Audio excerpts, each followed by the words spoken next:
जो काम पहला अरूसा आलम करती सी कि ਉਹੀ ਹੁਣ ਰਾਘਵ ਚੱਡਾ ਵੀ ਕਰਨਗੇ।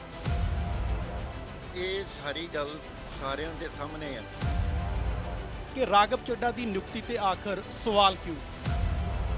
ਦੇਖੋ ਇਹ ਇੱਕ ਪਲਾਂਟਡ ਕਨਸਪੀਰੇਸੀ ਹੈ। ਤਾਂ ਲੱਗਦਾ ਹੈ ਕਿ ਕਿਤੇ office of profit the game ਖੇਡੀ ਜਾ ਰਹੀ ਹੈ। ਸਤਿ ਸ਼੍ਰੀ ਅਕਾਲ, ਪੰਜਾਬ ਟੁਡੇ ਦੇ ਨਾਲ ਜੁੜੇ ਹੋ ਤੁਸੀਂ ਤੇ ਮੈਂ ਹਾਂ ਚਰਨਜੀਤ ਸਿੰਘ ਚੰਨੀ। ਪੰਜਾਬ ਦੀ ਸਿਆਸਤ ਦੇ ਵਿੱਚ ਨਿਤ ਨਵਾਂ ਧਮਾਕਾ ਹੁੰਦਾ ਹੈ, ਕਦੇ ਸਰਕਾਰ ਪੱਖੋਂ ਤੇ ਕਦੇ ਵਿਰੋਧ ਪੱਖੋਂ। ਤੇ ਹੁਣ ਨਵਾਂ ਧਮਾਕਾ ਰਾਘਵ ਚੱਡਾ ਦੀ ਨਿਯੁਕਤੀ ਦੇ ਨਾਲ ਹੋਇਆ। ਰਾਘਵ ਚੱਡਾ ਨੂੰ ਸਲਾਹਕਾਰ ਕਮੇਟੀ ਦਾ ਚੇਅਰਮੈਨ ਨਿਯੁਕਤ ਕੀਤਾ ਗਿਆ। ਹਾਲਾਂਕਿ ਇਸ ਨਿਯੁਕਤੀ ਦੇ ਉੱਤੇ ਸਵਾਲ ਵੀ ਉੱਠ ਰਹੇ ਨੇ। ਹਾਲਾਂਕਿ ਵਿਰੋਧੀ ਧਿਰ ਵੱਲੋਂ ਵੀ ਕਿਤੇ ਨਾ ਕਿਤੇ ਜੰਗਾ ਜੋਰੀ ਕੀਤੀ ਜਾ ਰਹੀ ਹੈ। ਤੇ ਜੇਕਰ ਦੇਖਿਆ ਜਾਵੇ ਕੋਰਟ ਪੱਖੋਂ ਤਾਂ ਜਗਮੋਹਨ ਸਿੰਘ ਭੱਟੀ ਜਿਨ੍ਹਾਂ ਦੇ ਵੱਲੋਂ ਇੱਕ ਰਿਟ ਲਗਾ ਦਿੱਤੀ ਗਈ ਹੈ ਹਾਈ ਕੋਰਟ ਦੇ ਵਿੱਚ ਇਸ ਨਿਯੁਕਤੀ ਨੂੰ ਲੈ ਕੇ, ਸਭ ਤੋਂ ਪਹਿਲਾਂ ਉਹਨਾਂ ਦਾ ਸਵਾਗਤ ਕਰਦੇ ਹਾਂ। ਜਗਮੋਹਨ ਭੱਟੀ ਜੀ, ਸਭ ਤੋਂ ਪਹਿਲਾਂ ਪੰਜਾਬ ਟੁਡੇ ਤੇ ਤੁਹਾਡਾ ਬਹੁਤ ਬਹੁਤ ਸਵਾਗਤ ਹੈ। ਸਤਿ ਸ਼੍ਰੀ ਅਕਾਲ ਵੀਰ ਜੀ, ਔਰ ਤੁਹਾਡੇ ਸਾਰੇ ਦਰਸ਼ਕਾਂ ਨੂੰ ਮੇਰੀ ਨਿੱਘੀ ਮਿਲਣੀ ਪਿਆਰ ਭਰੀ ਸਤਿ ਸ਼੍ਰੀ ਅਕਾਲ ਤੇ ਛੋਟੇ ਬੱਚਿਆਂ ਨੂੰ ਪਿਆਰ ਤੇ ਵੱਡਿਆਂ ਤੋਂ ਆਸ਼ੀਰਵਾਦ ਲੈਣ ਦੀ ਕਾਮਨਾ। ਭੱਟੀ ਸਾਹਿਬ, ਸਭ ਤੋਂ ਪਹਿਲਾ ਸਵਾਲ ਮੇਰਾ ਇਹੀ ਰਹੇਗਾ ਕਿ ਰਾਘਵ ਚੱਡਾ ਦੀ ਨਿਯੁਕਤੀ ਤੇ ਆਖਰ ਸਵਾਲ ਕਿਉਂ? ਕੀ ਸੰਵਿਧਾਨਕ ਪੱਖ ਦੇ ਉੱਤੇ ਇਹ ਜਿਹੜੀ ਨਿਯੁਕਤੀ ਆ ਸਹੀ ਨਹੀਂ ਆ, ਦਰੁਸਤ ਨਹੀਂ ਹੈ, ਜਾਂ ਕਿਤੇ ਨਾ ਕਿਤੇ ਕੁਝ ਕੁਲੁਕਮਾ ਹੈ, ਕੁਝ ਪਿੱਛੇ ਚੋਰਾ ਜੋਈ ਹੈ?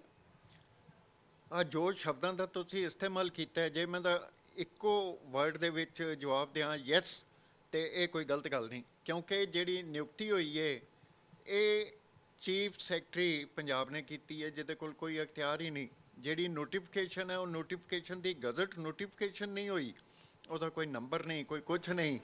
ਤੇ ਇਹ ਕਿਹੋ ਜਿਹੀ ਨੋਟੀਫਿਕੇਸ਼ਨ ਹੋਈ ਹੈ, ਇਹ ਕਿਹੋ ਜਿਹਾ ਪੰਜਾਬ ਦੇ ਲੋਕਾਂ ਨਾਲ ਖਿਲਵਾੜ ਹੋਇਆ, ਕਿਹੜਾ ਨਵਾਂ ਪੰਜਾਬ ਮਿਲਿਆ ਪੰਜਾਬ ਦੇ ਲੋਕਾਂ ਨੂੰ, ਇਹ ਇੱਕ ਦੇਖਣ ਵਾਲੀ ਗੱਲ ਹੈ। ਔਰ ਕੀ 92 MLA ਜਿਹੜੇ ਨੇ ਆਮ ਆਦਮੀ ਪਾਰਟੀ ਦੇ, ਜਿਹਦੇ ਵਿੱਚ IPS ਆਫਿਸਰ, ਡਾਕਟਰ, ਐਡਵੋਕੇਟ ਤੇ ਕਈ ਹੋਰ ਚੰਗੇ ਐਕਸਪੀਰੀਅੰਸ ਵਾਲੇ, ਰੁਤਬੇ ਵਾਲੇ, ਉਮਰ ਵਾਲੇ ਲੋਕ ਸਨ, ਉਹਨਾਂ ਨੂੰ ਅੱਖੋਂ ਪਰੋਖੇ ਕਿਉਂ ਕੀਤਾ ਗਿਆ? ਉਹਨਾਂ ਦੀ 5 ਮੈਂਬਰੀ ਕਮੇਟੀ ਬਣਾ ਕੇ ਇਸ ਚੀਜ਼ ਦੀ ਮੁੱਖ ਮੰਤਰੀ ਨੂੰ ਜਾਂ ਕੈਬਨਿਟ ਨੂੰ ਜੇ ਕੋਈ ਐਡਵਾਈਸ ਦੀ ਜ਼ਰੂਰਤ ਸੀ ਤੇ ਕਿਉਂ ਨਹੀਂ ਲੈ ਲਈ ਗਈ? ਇਹ ਬੜਾ ਵੱਡਾ ਸਵਾਲ ਹੈ। ਜਿਹੜੀ ਨੋਟੀਫਿਕੇਸ਼ਨ ਹੈ chief secretary VK Janjua sahib ਨੇ ਇਸ਼ੂ ਕੀਤੀ ਹੈ, ਉਹ ਨੋਟੀਫਿਕੇਸ਼ਨ ਨਾ ਹੋ ਕੇ ਇਲੀਗਲ ਪੀਸ ਆਫ ਲੀਗੈਲਿਟੀ ਵਿਚ ਇਜ਼ ਅਨਕੌਂਸਟੀਟਿਊਸ਼ਨਲ, ਔਰ ਕਿਸੇ ਤਰ੍ਹਾਂ ਵੀ ਇਹ ਕੋਰਟ ਦੀ ਕਸਵੱਟੀ ਉੱਤੇ ਪੂਰਾ ਨਹੀਂ ਉਤਰਦਾ। ਸੰਵਿਧਾਨ ਦਾ ਜੇ ਖਿਲਵਾੜ ਕਿਹਾ ਜਾਏ, ਸੰਵਿਧਾਨ ਦੇ ਖਿਲਵਾੜ ਦੇ ਨਾਲ ਨਾਲ ਪੰਜਾਬ ਦੇ ਲੋਕਾਂ ਦਾ ਵੀ ਖਿਲਵਾੜ ਹੋਇਆ ਇਹਦੇ ਵਿੱਚ।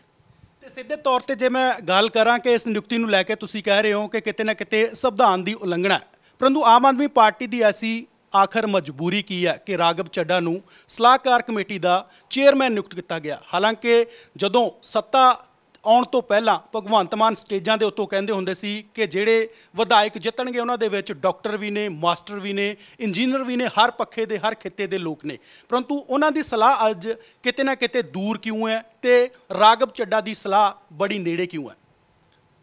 ਦੇਖੋ ਇਹ ਇੱਕ ਪਲਾਂਟਡ ਕਨਸਪੀਰੇਸੀ ਹੈ ਇਨ ਪੰਜਾਬ।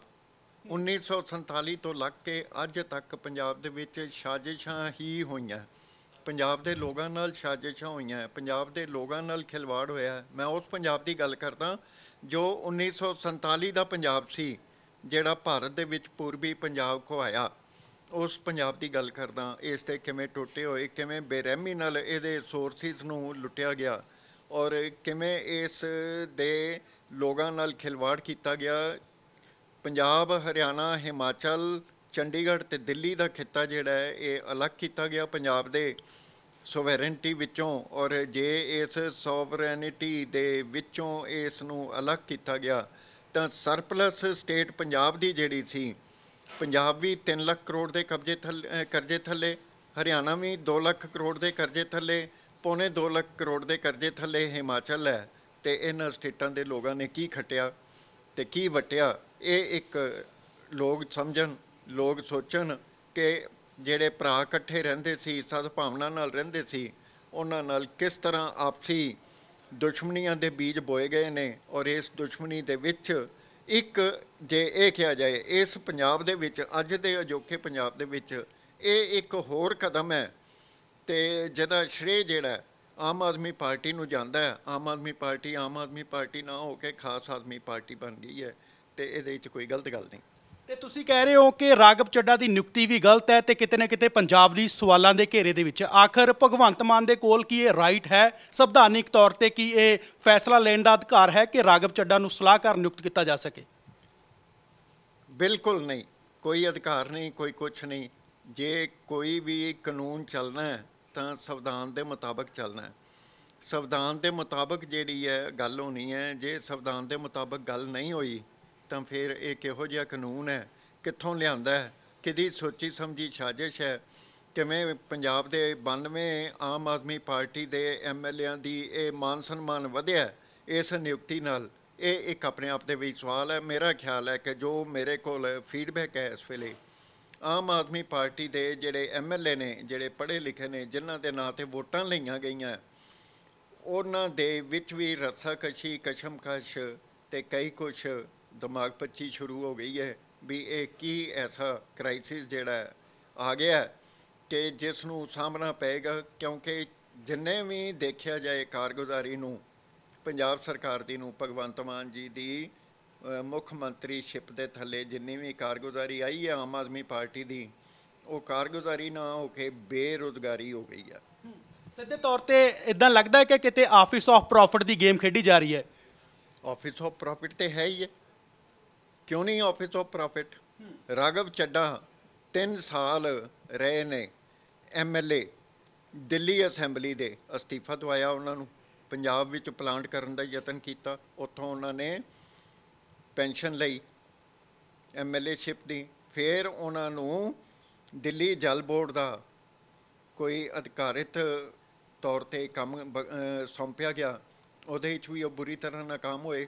ਔਰ ਉਹਦੇ ਤੋਂ ਪਤਾ ਲੱਗ ਰਿਹਾ ਹੈ, ਜੋ ਰਿਪੋਰਟਸ ਆਈਆਂ ਉਹਦੇ ਤੋਂ ਇਹ ਲੱਗ ਰਿਹਾ ਪਤਾ ਕਿ ਦਿੱਲੀ ਜਲ ਬੋਰਡ ਦੀ ਅਤੇ ਦਿੱਲੀ ਦੇ ਲੋਕਾਂ ਦੀ ਪੀਣ ਵਾਲੀ ਪਾਣੀ ਦੀ ਹਾਲਤ ਕੀ ਹੈ। ਪੰਜਾਬ ਦੇ ਲੋਕਾਂ ਨੂੰ ਵੀ ਪਤਾ ਲੱਗ ਜਾਏਗੀ ਜਿਹੜੀਆਂ ਇਹਨਾਂ ਨੇ ਗਰੰਟੀਆਂ ਦਿੱਤੀਆਂ ਉਹ ਕਿੱਥੇ ਨੇ, ਕਿਸ ਛਿੱਕੇ ਵਿੱਚ ਟੰਗੀਆਂ ਗਈਆਂ, ਕਿੱਥੇ ਤਲਾਂਜਲੀਆਂ ਨੇ। ਜੇ ਇਹ ਦੇਖੋ 9,000 ਕਰੋੜ ਤੋਂ ਉੱਤੇ ਦਾ ਕਰਜ਼ਾ ਇਸ ਵੇਲੇ ਪੰਜਾਬ ਦੇ ਉੱਤੇ ਆਮ ਆਦਮੀ ਪਾਰਟੀ ਨੇ ਹੋਰ ਕਰ ਦਿੱਤਾ ਹੈ, ਅਤੇ ਉਹ ਕਿੱਥੇ ਹੈ? ਜੇ ਇਹ ਦੇਖੋ ਇਹਨਾਂ ਨੇ ਕਿਹਾ ਅਸੀਂ ਕਰਜ਼ਾ ਘਟਾਵਾਂਗੇ, ਅਤੇ ਘਟਾਉਣ ਲਈ ਕਿਹੜਾ ਕਦਮ ਚੁੱਕਿਆ? ਜੇ ਅੱਜ ਇਹ ਗੱਲ ਹੁੰਦੀ 9,000 ਕਰੋੜ ਦਾ ਜਿਹੜਾ ਅਸੀਂ ਕਰਜ਼ਾ ਜਿਹੜਾ ਘਟਾ ਦਿੱਤਾ ਤਾਂ ਮੇਰਾ ਖਿਆਲ ਹੈ ਗਰੰਟੀ ਜ਼ਰੂਰ ਪੂਰੀ ਹੁੰਦੀ। ਪੰਜਾਬ ਦੀਆਂ ਮਾਵਾਂ ਭੈਣਾਂ ਜਿਹੜੀਆਂ ਧੀਆਂ, ਉਹ ਜਿਹੜੀ ਗਰੰਟੀ ਦਿੱਤੀ ਸੀ ਉਹਨਾਂ ਨੂੰ, ਪੈਨਸ਼ਨ ਦੇ ਲਾਰੇ ਲਾਏ ਸੀ ਜਾਂ ਹੋਰ ਕੁਝ ਕੀਤਾ ਸੀ ਬਜ਼ੁਰਗਾਂ ਵਾਸਤੇ, ਉਸ ਦੀ ਉਡੀਕ ਕਰ ਰਹੇ ਨੇ ਕਿ ਜਦੋਂ ਇਹ ਸਰਕਾਰ ਸ਼ਹੀਦ ਹੋਣ ਵਾਲੀ ਹੋ ਜਾਏਗੀ ਉਦੋਂ ਗਰੰਟੀਆਂ ਯਾਦ ਆਉਣਗੀਆਂ ਜਾਂ ਕੀ ਆਉਣਗੀਆਂ। ਜੇ ਇਹ ਦੇਖਿਆ ਜਾਏ ਇਹ ਇੱਕ ਕਠਪੁਤਲੀ ਡਾਂਸ ਹੈ। ਇਹਦੇ ਪਿੱਛੇ ਕੌਣ ਕੌਣ ਹੈ? ਤੁਸੀਂ ਹੁਣੇ ਜ਼ਿਕਰ ਕੀਤਾ ਵੀ ਇਹ ਭਗਵੰਤ ਮਾਨ, ਅਰਵਿੰਦ ਕੇਜਰੀਵਾਲ, ਮੈਂ ਇਹਨਾਂ ਦੋਨਾਂ ਨੂੰ ਪਾਰਟੀ ਬਣਾਇਆ ਤਾਂ ਕਿ ਇਹ ਨਾ ਕਹਿ ਸਕਣ ਵੀ ਆਫੀਸ਼ੀਅਲ ਕਪੈਸਿਟੀ 'ਚ ਅਸੀਂ ਇਹ ਗੱਲ ਨਹੀਂ ਸੀ ਕਹਿ ਸਕਦੇ, ਲੇਕਿਨ ਪਰਸਨਲ ਕਪੈਸਿਟੀ 'ਚ ਇਹ ਗੱਲ ਕਹਿਣੀ ਸੀ। ਇਸ ਵਾਸਤੇ ਇਸ ਰੇਟ ਦੇ ਵਿੱਚ ਇਹਨਾਂ ਨੂੰ ਪਾਰਟੀ ਬਣਾਇਆ ਗਿਆ। ਆਓ ਆਪਣਾ ਪੱਖ ਪੂਰੋ, ਸੰਵਿਧਾਨ ਦੀ ਕਸਵੱਟੀ ਉੱਤੇ ਜੇ ਤੁਹਾਡੀ ਇਹ ਗੱਲ ਪੂਰੀ ਉਤਰਦੀ ਹੈ ਤੇ ਤੁਸੀਂ ਕਾਮਯਾਬ ਹੋ, ਨਹੀਂ ਤਾਂ ਫਿਰ ਪੰਜਾਬ ਦੇ ਲੋਕ ਕਾਮਯਾਬ ਹੈ। ਮੈਂ ਕਾਮਯਾਬ ਨਹੀਂ ਜਿਹਨੇ ਰਿਟ ਕੀਤੀ ਹੈ। ਮੇਰੀ ਕਾਮਯਾਬੀ ਜਿਹੜੀ ਹੈ ਪੰਜਾਬ ਦੇ ਲੋਕਾਂ ਦੀ ਕਾਮਯਾਬੀ ਹੈ, ਪੰਜਾਬ ਦੀ ਕਾਮਯਾਬੀ ਹੈ, ਦੇਸ਼ ਹਿੱਤ ਦੀ ਕਾਮਯਾਬੀ ਹੈ।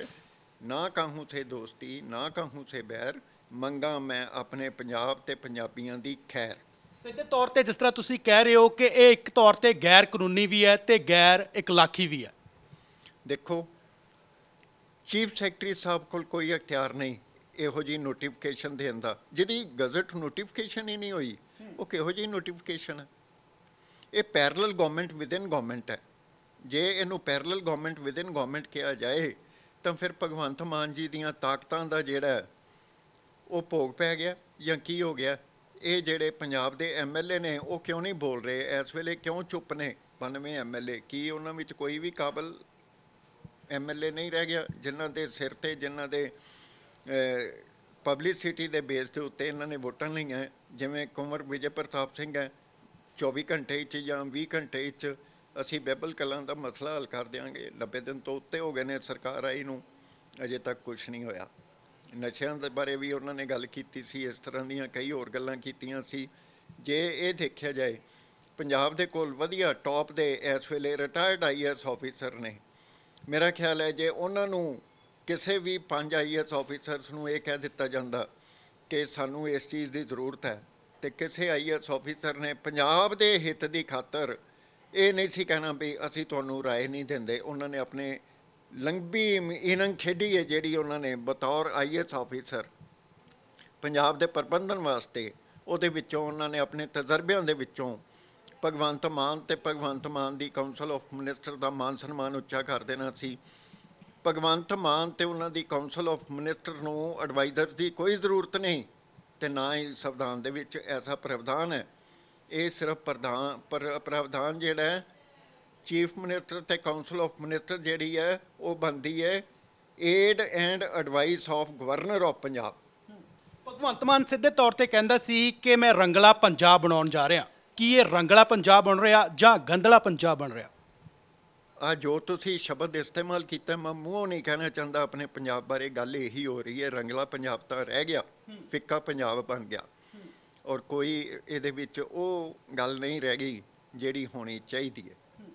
ਸਿੱਧੇ ਤੌਰ ਤੇ ਲੋਕਾਂ ਦੇ ਵਿੱਚ ਇੱਕ ਵਿਚਾਰ ਚੱਲ ਚੁੱਕੀ ਹੈ, ਲੋਕਾਂ ਦੇ ਵਿੱਚ ਇੱਕ ਗੱਲ ਦਾ ਕਾਫੀ ਜ਼ਿਆਦਾ ਪਲੇਟਫਾਰਮ ਬਣ ਚੁੱਕੀ ਹੈ, ਉਤਲ-ਪੁਤਲ ਹੋਣੀ ਸ਼ੁਰੂ ਹੋ ਗਈ ਹੈ। ਉਹਨਾਂ ਵੱਲੋਂ ਕਿਹਾ ਜਾ ਰਿਹਾ ਕਿ ਜੋ ਕੰਮ ਪਹਿਲਾਂ ਅਰੂਸਾ ਆਲਮ ਕਰਦੀ ਸੀ ਕਿ ਉਹੀ ਹੁਣ ਰਾਘਵ ਚੱਡਾ ਵੀ ਕਰਨਗੇ।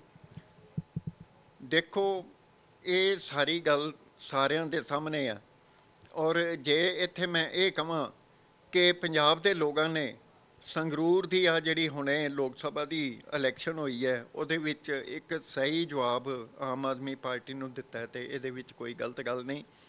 ਆਮ ਆਦਮੀ ਪਾਰਟੀ ਨੂੰ 4 MP ਦਿੱਤੇ ਸਨ ਪਹਿਲੀ ਵਾਰੀ ਜਦੋਂ ਇਹਦੀ ਫਾਰਮੇਸ਼ਨ ਹੋਈ ਸੀਗੀ ਤੇ ਇਸ ਤੋਂ ਪਹਿਲੀ ਲੋਕ ਸਭਾ ਦੇ ਵਿੱਚ 4 MP ਸਨ ਜਿਹਦੇ ਵਿੱਚ ਡਾਕਟਰ ਗਾਂਧੀ ਵੀ ਸਨ ਉੱਥੋਂ ਪਟਿਆਲੇ ਤੋਂ ਤੇ ਹੋਰ ਵੀ ਹਰਿੰਦਰ ਖਾਲਸਾ ਸਨ। ਇਹਨਾਂ ਦੋਨਾਂ ਨੂੰ ਬਾਹਰ ਕੱਢ ਦਿੱਤਾ ਗਿਆ ਔਰ 5 ਸਾਲ ਇਹਨਾਂ ਨੂੰ ਕੁਛ ਨਹੀਂ ਪੁੱਛਿਆ ਗਿਆ ਲੇਕਿਨ ਉਹਨਾਂ ਨੇ ਫਿਰ ਵੀ ਆਪਣੇ ਸਿਰ ਨਾਲ ਕੰਮ ਕੀਤਾ। ਪੰਜਾਬ ਦੇ ਲੋਕਾਂ ਨੂੰ ਇੱਥੋਂ ਹੀ ਸਮਝ ਲੈਣਾ ਚਾਹੀਦਾ ਸੀ ਇਹ ਮੌਕਾ ਤੇ ਧੋਖਾ ਕਿਹਦੇ ਨਾਲ ਹੋ ਰਿਹਾ।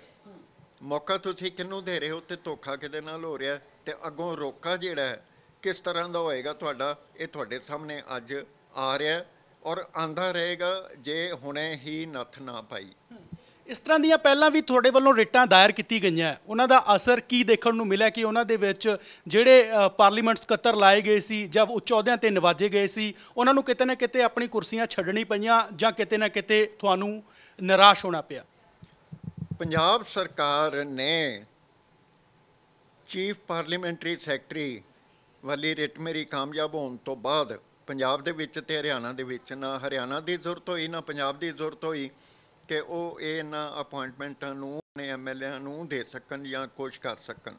ਇਹ ਇੱਕ ਬੈਕਡੋਰ ਐਂਟਰੀ ਸੀਗੀ, ਖੁਸ਼ੀ ਦਾ ਮਾਹੌਲ ਪੈਦਾ ਕਰਦੀ ਸੀ ਇਹਨਾਂ ਦੇ ਵਿੱਚ, ਕਈ ਨਿਰਾਸ਼ਾਵਾਂ ਨੂੰ ਆਸ਼ਾਵਾਂ ਦਿੰਦੀ ਸੀ ਲੇਕਿਨ ਕਿਸੇ ਦੀ ਜ਼ਰੂਰਤ ਨਹੀਂ ਹੋਈ। ਮੈਨੂੰ ਇੱਕ ਗੱਲ ਯਾਦ ਹੈ ਕਿ ਐਡਵੋਕੇਟ ਜਨਰਲ ਪੰਜਾਬ ਅਟੁਲ ਨੰਦਾ ਜੀ ਨੇ ਮੈਨੂੰ ਇਹ ਗੱਲ ਕਹੀ, ਮੈਂ ਐਸਾ ਕਾਨੂੰਨ ਲਿਆਵਾਂਗਾ ਕਿ ਤੇਰੀ ਚੀਫ ਪਾਰਲੀਮੈਂਟਰੀ ਸੈਕਟਰੀ ਵਾਲੀ ਜਿਹੜੀ ਰਿਟ ਹੈ ਉਸ ਨੂੰ ਕਿਸ ਤਰ੍ਹਾਂ ਜ਼ੀਰੋ ਕਰਦਾ। ਲੇਕਿਨ ਉਹ ਵੀ ਆਪਣੀ ਜਿਹੜੀ ਹੈ ਟਰਮ ਨਿਭਾ ਕੇ ਜਾਂਦੇ ਰਹੇ ਲੇਕਿਨ ਉਹਨਾਂ ਦਾ ਕਾਨੂੰਨ ਨਹੀਂ ਆਇਆ। ਮੈਂ ਉਹਨਾਂ ਨੂੰ ਇਹ ਗੱਲ ਕਹੀ ਸੀ ਕੋਈ ਗੱਲ ਨਹੀਂ ਤੁਸੀਂ ਲਿਆਓ ਅਸੀਂ ਦੇਖਾਂਗੇ, ਕੋਰਟ ਬੈਠੀ ਹੈ ਕੌਂਸਟੀਟਿਊਸ਼ਨਲ ਕੋਰਟ, ਉਹ ਤੁਹਾਡੇ ਕਾਨੂੰਨ ਨੂੰ ਟੈਸਟ ਕਰ ਲੇਗੀ ਵੀ ਤੁਸੀਂ ਕਾਨੂੰਨ ਕਿੰਨਾ ਵਜ਼ਨਦਾਰ ਲਿਆਂਦਾ।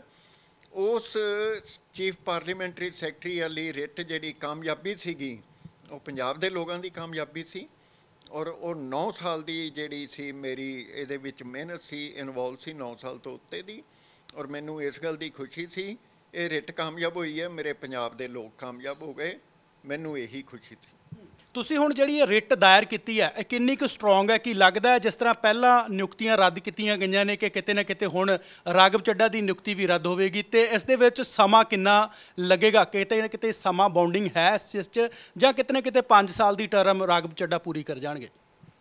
ਦੇਖੋ ਮੈਂ ਇਹਦੇ ਵਿੱਚ ਸਟੇ ਮੰਗਿਆ ਔਰ ਜਦੋਂ ਮੈਂ ਚੀਫ ਪਾਰਲੀਮੈਂਟਰੀ ਸੈਕਟਰੀ ਦੀ ਰਿਟ ਕਾਮਯਾਬ ਹੋਈ ਸੀ ਉਸ ਕਾਮਯਾਬੀ ਨੂੰ ਮੈਂ ਅੱਗੇ ਤੋਰਦਿਆਂ ਹੋਇਆਂ ਜਦੋਂ ਪ੍ਰਸ਼ਾਂਤ ਭੂਸ਼ਣ ਦੀ ਅਪਾਇੰਟਮੈਂਟ ਕੀਤੀ ਹੈ ਕੈਪਟਨ ਅਮਰਿੰਦਰ ਸਿੰਘ ਨੇ ਐਜ਼ ਏ ਐਡਵਾਈਜ਼ਰ ਤਾਂ ਮੈਂ ਉਹਨਾਂ ਨੂੰ ਨੋਟਿਸ ਜਾਰੀ ਕਰ ਦਿੱਤਾ ਸੀ ਵੀ ਜਾਂ ਤਾਂ ਆਪੇ ਹੀ ਛੱਡ ਜਾਓ ਨਹੀਂ ਤਾਂ ਫਿਰ ਕੋਰਟ ਵਿੱਚ ਆ ਜਾਓ ਤੇ ਉਹਨਾਂ ਨੇ ਆਪਣੀ ਅਕਲਮੰਦੀ ਦਾ ਮੁਜ਼ਾਹਰਾ ਕਰਦੇ ਹੋਏ ਆਪੇ ਹੀ ਪੋਸਟ ਤੋਂ ਆਪਣੇ ਆਪ ਨੂੰ ਵੱਖ ਕਰ ਲਿਆ ਸੀ ਔਰ ਕੈਪਟਨ ਸਾਹਿਬ ਨੂੰ ਇਹ ਕਹਿ ਕੇ ਅਸਤੀਫਾ ਦੇ ਕੇ ਚਲੇ ਗਏ ਸੀ ਵੀ ਮੈਂ ਚੱਲਿਆ ਜੀ।